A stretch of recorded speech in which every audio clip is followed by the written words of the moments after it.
Manos asked us to talk about no something is an island, so no science is an island. What do I mean by that? Well, yeah, TEDx talks are generally pretty positive about science, and I'm going to do something a little bit different. I'm going to ask you to be skeptical about science. When we say no science is an island, well, science can't exist in isolation from people. The scientists themselves are people. Some of the science we do, isn't about people. When we're looking up at the galaxies, when we're looking at our particle accelerators, all of that would be true whether or not people were around to observe it. But people and society decided that that science was worth doing and put the money in. And the people doing the science are part of society too. And science is relevant. Even these big astronomy and relativity and quantum mechanics are all important. Quantum mechanics is what's bringing you the sound right now through all these transistors.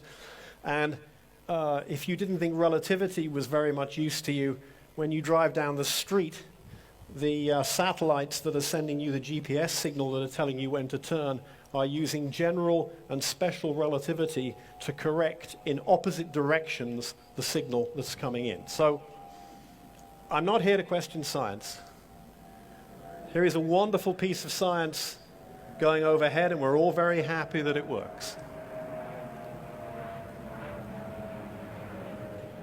So the science I want to talk about here today is psychology. Psychology is my field now. I don't know exactly what Manos told you. I've come to psychology pretty late in life. I'm still a bit of an outsider. But I may use the word we, meaning psychologists, and if there are any psychologists here, I apologize for including myself in that number. I'm not really a proper psychologist.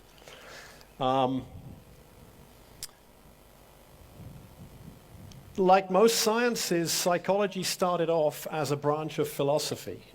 Many of the great philosophers of antiquity were also the leading scientists of their day. This is Baruch Spinoza. He wrote a lot of psychological stuff in his writings.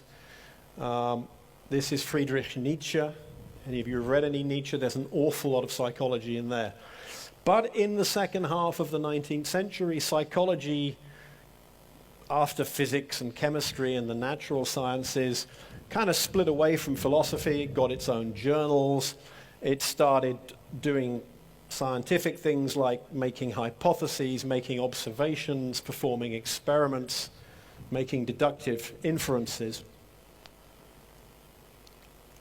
But although psychology has been using those methods for over a century now, really it doesn't have very much to show for it. Psychology has not become what we call a cumulative science. We don't have to derive relativity from first principles every time we get a new bunch of physics undergraduates in. We just teach them, and it's true. This is a nice little article I read recently that illustrates this frustration. Where is psychology's non-stick frying pan? There is a belief, at least I think in the English-speaking world, that we didn't have the non-stick frying pan until we had the space program. That actually isn't true. Teflon was invented before the Second World War, but when you hold a non-stick frying pan in your hand, our model is somehow that you got that from the astronauts. Now, we're not producing that kind of technology from psychology. As the author says, whenever we've tried to apply psychology in large numbers, we quite often get it wrong. We've had cognitive behavioral therapy, but we also have recovered memory therapy that resulted in a lot of innocent people going to jail. So, why is this? Well, you can't turn a science into a technology until the science is solid and repeatable. You can't have an industrial revolution until you can make parts. You have to be able to really forget about the science. The science has to just sit there in a corner and work. Same for the electronics revolution. The people at Intel who design processors, very few of them have to worry about how a transistor works.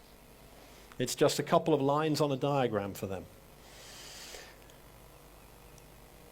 And the biggest problem for psychology is that, yeah, human beings are individual and unique, and that is what makes us human beings. Try to imagine what it would be like if we weren't all unique. Imagine that there are hundreds of copies of you personally. What makes you special when there's 100, 200, 1,000 of you? So psychologists have a problem.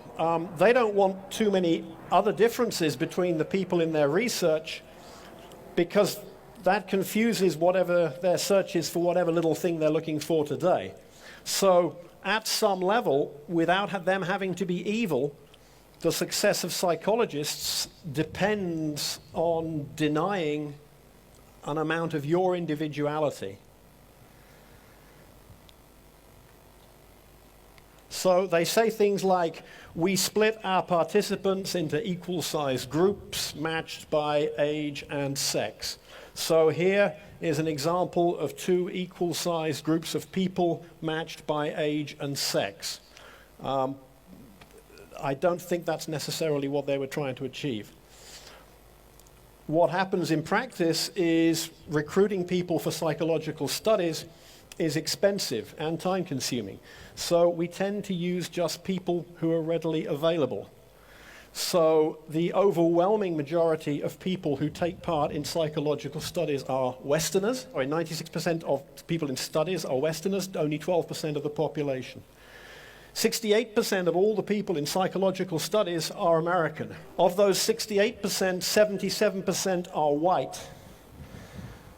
67% of them are studying psychology. If you're majoring in psychology at an American university, you are 4,000 times more likely to be taking part in psychological research than anybody else. And so the first problem is we don't have the right people. The second is we're not really getting people to do what we think they're doing. These days you can't just give people electric shocks, and you can't dress them up as prison guards and tell them to be horrible to other participants. So psychologists spend a lot of time designing substitutes for these behaviors and then trying to justify how they're close to the real thing. So, for example, if you're researching into positive and negative emotions and how they might differently affect people, what you tend to do is you show them a video. You'll show some people a comedy video, and you'll show some people a video about someone with cancer, and maybe if you want some people to be in a neutral mood, you'll show them a nature documentary or something. And they watch that for 10 minutes, and you say, we have induced a positive or negative mood in these people. But these are, especially if they're undergraduates, these are people who've been watching 4 hours of television every day since they were born. And you might wonder just how much of a difference 10 minutes of TV viewing is going to make. They're pretty much used to just switching off the TV and getting on with their lives, where the real happy or sad things happen. And to make it even worse, when we want to find out how people are feeling, we just ask them. We can't do a lot better than that, because we still don't have a machine to look inside your head, whatever you see in the papers of pictures of brains that are lighting up. We can't tell how you're feeling. So we ask them questions, and sometimes we ask them lots and lots of questions. And we pretend that all of their answers from question 1 to question 80 have all been considered with the same amount of care. I don't know if you've ever filled in one of those forms that the hotel sends you after a stay, and they ask you to rate the cleanliness of the public areas on a scale of 1 to 7. You're clicking through that to get to the end. And again, most of these people are studying psychology. They want to learn how the experiment works. They're not just sitting there being subjects. They're trying to help you, although occasionally they're trying to hinder you. There are lots of reasons why your study might not be a perfect reflection of reality, but people love to tell stories. The academic journals love to hear them. The popular media love to put these stories in. This is believed to be the ultimate headline in the English language, man bites dog. When your study appears in the newspaper, it doesn't say psychology undergraduates at the University of wherever were 4% more likely to say that they preferred chocolate to sex after they watched a video of polar bears. It's going to say official, scientists show that people prefer chocolate to sex. And this is not just tabloids and lifestyle magazines. The university press departments are happy to send these stories to very reputable news outlets. Here's a report showing that if you cut a centimeter off one of your chair legs and you're sitting there wobbling, you are apparently going to perceive your romantic relationships are less stable than if you are sitting on a normal chair. Or here's a nice one. Some people sat inside a giant cardboard cube in the laboratory, and some other people sat next to the giant cardboard cube, and they were asked to come up with creative ideas. And the ones who were sitting inside the cube had fewer creative ideas because the other people were thinking outside the box. Or lonely people take hotter baths and shower to compensate for the lack of warmth in their life. Now, these studies are almost certainly wrong. They don't tell us how people really behave. They tell us about how some kind of pretend people behaved or said that they thought that they felt in a laboratory. But you can buy a whole bunch of books full of gee whiz stories like this. Almost all of them very possibly not true. Last week, a story came out, you may have seen it in the newspaper, that a group of researchers took 100 studies in psychology and tried to get the same results as the original researchers. And in over 60% of the cases, they didn't. They failed. They weren't so much man bites dog as man bites hot dog. And psychologists are running around at the moment trying to explain why this happened. But I'm interested actually in the ones that they did manage to replicate, because we still don't know if they mean anything useful. All we know is that under the same conditions, which is to say in a laboratory full of psychology students, people did mostly the same things. We still don't know what that tells us about real life. So what can you do when you come across these kind of claims? You can start by asking yourself if it even sounds remotely plausible. If it does, then maybe it's true, but it's also possible the researchers haven't discovered anything very special at all. Here is a very distinguished gentleman, a Norwegian psychologist called Jan Smedsland. He argues that a lot of things psychologists say are true simply because of what the words mean. And then if the study seems to show they're right, they haven't shown anything. For example, if a study tells you that people try to do or to get things that will increase their happiness, maybe this just reflects the fact that happiness is what we call the state of when we got what we wanted. We're back to philosophy again. Maybe we should never have left it behind.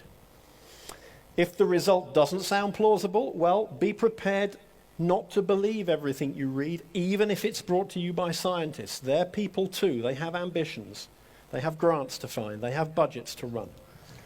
Ask yourself what the evidence is. Ask yourself why, if this is such a big deal, Plato and Shakespeare didn't already write about it. What you can do practically, you can actually go and read the research. It's usually not hard to find the paper. Have a look at it. Did they play games in a lab, or did they actually test real people? Even better, contact the author of the study. Send them an email. It's very easy to find their email address. Academics are always amazed when anyone takes an interest in their work. It's been estimated that each paper is read about 7 times by 7 people only, and one of them's your mother. So I want to conclude by going back to the question of the non-stick frying pan. At the end of that article, the author gives this quote from former president of the American Psychological Association, George Miller.